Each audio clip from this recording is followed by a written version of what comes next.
Deuteronomy chapter 1. Introduction to Moses' first address. These are the words that Moses spoke to all the people of Israel while they were in the wilderness east of the Jordan River. They were camped in the Jordan Valley near Suph, between Paran on one side and Tophel, Laban, Hazeroth, and Dizahab on the other. Normally, it takes only 11 days to travel from Mount Sinai to Kadesh Barnea, going by way of Mount Seir. But 40 years after the Israelites left Egypt on the first day of the 11th month, Moses addressed the people of Israel, telling them everything the Lord had commanded him to say. This took place after he had defeated King Sihon of the Amorites, who ruled in Heshbon, and Edadriah had defeated King Og of Bashan, who ruled in Ashtaroth. While the Israelites were in the land of Moab, east of the Jordan River, Moses carefully explained the Lord's instructions as follows. The command to leave Sinai. When we were at Mount Sinai, the Lord our God said to us, "You have stayed at this mountain long enough. It is time to break camp and move on. Go to the hill country of the Amorites and to all the neighboring regions, the Jordan Valley, the hill country, the western foothills, the Negev, and the coastal plain. Go to the land of the Canaanites and to Lebanon and all the way to the great Euphrates River. Look, I am giving all this land to you. Go in and occupy it, for it is the land the Lord swore to give to your ancestors, Abraham, Isaac, and Jacob, and to all their descendants." Moses appoints leaders from each tribe. Moses continued, "At that time I told you, you are too great a burden for me to carry all by myself. The Lord your God has increased your population, making you as numerous as the stars. And may the Lord, the God of your ancestors, multiply you 1,000 times more and bless you as he promised. But you are such a heavy load to carry. How can I deal with all your problems and bickering? Choose some well-respected men from each tribe who are known for their wisdom and understanding, and I will appoint them as your leaders." Then you responded, "Your plan is a good one." So I took the wise and respected men you had selected from your tribes and appointed them to serve as judges and officials over you. Some were responsible for 1,000 people, some for 100, some for 50, and some for 10. At that time I instructed the judges, "You must hear the cases of your fellow Israelites and the foreigners living among you. Be perfectly fair in your decisions and impartial in your judgments. Hear the cases of those who are poor as well as those who are rich. Don't be afraid of anyone's anger, for the decision you make is God's decision. Bring me any cases that are too difficult for you, and I will handle them." At that time, I gave you instructions about everything you were to do. Scouts explore the land. Then, just as the Lord our God commanded us, we left Mount Sinai and traveled through the great and terrifying wilderness, as you yourselves remember, and headed toward the hill country of the Amorites. When we arrived at Kadesh Barnea, I said to you, "You have now reached the hill country of the Amorites that the Lord our God is giving us.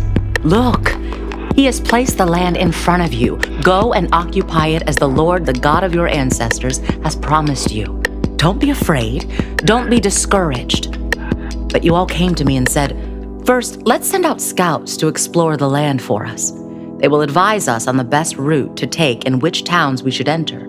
This seemed like a good idea to me, so I chose 12 scouts, one from each of your tribes. They headed for the hill country and came to the valley of Eshcol and explored it. They picked some of its fruit and brought it back to us, and they reported, "The land the Lord our God has given us is indeed a good land." Israel's rebellion against the Lord. But you rebelled against the command of the Lord your God and refused to go in. You complained in your tents and said, "The Lord must hate us. That's why he has brought us here from Egypt, to hand us over to the Amorites to be slaughtered. Where can we go?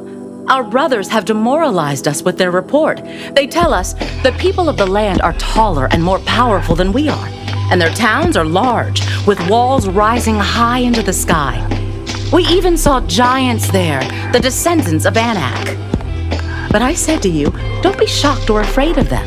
The Lord your God is going ahead of you. He will fight for you, just as you saw him do in Egypt.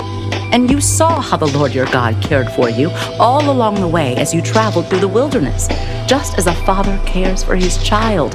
Now he has brought you to this place. But even after all he did, you refuse to trust the Lord your God, who goes before you looking for the best places to camp, guiding you with a pillar of fire by night and a pillar of cloud by day. When the Lord heard your complaining, he became very angry. So he solemnly swore, "Not one of you from this wicked generation will live to see the good land I swore to give your ancestors, except Caleb, son of Jephunneh. He will see this land because he has followed the Lord completely. I will give to him and his descendants some of the very land he explored during his scouting mission." And the Lord was also angry with me because of you. He said to me, "Moses, not even you will enter the promised land. Instead, your assistant Joshua, son of Nun, will lead the people into the land. Encourage him, for he will lead Israel as they take possession of it. I will give the land to your little ones, your innocent children. You were afraid they would be captured, but they will be the ones who occupy it. As for you, turn around now and go on back through the wilderness toward the Red Sea." Then you confessed, "We have sinned against the Lord. We will go into the land and fight for it, as the Lord our God has commanded us." So your men strapped on their weapons, thinking it would be easy to attack the hill country. But the Lord told me to tell you, "Do not attack, for I am not with you. If you go ahead on your own, you will be crushed by your enemies." This is what I told you, but you would not listen. Instead, you again rebelled against the Lord's command and arrogantly went into the hill country to fight. But the Amorites who lived there came out against you like a swarm of bees. They chased and battered you all the way from Seir to Hormah. Then you returned and wept before the Lord. But he refused to listen. So you stayed there at Kadesh for a long time.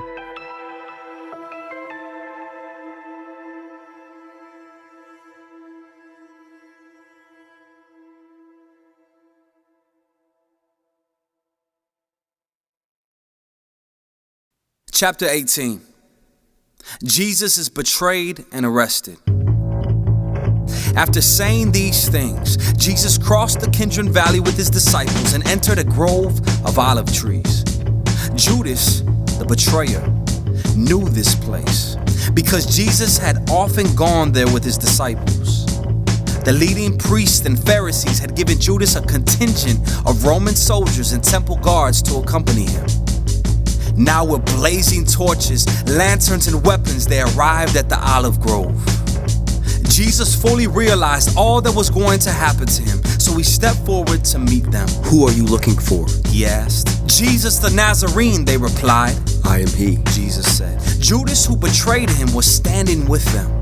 As Jesus said, "I am he," they all drew back and fell to the ground. Once more he asked, "Who are you looking for?" And again they replied, "Jesus the Nazarene." "I told you that I am he. Jesus said, And since I am the one you want, let these others go." he did this to fulfill his own statement. "I did not lose a single one of those you have given me."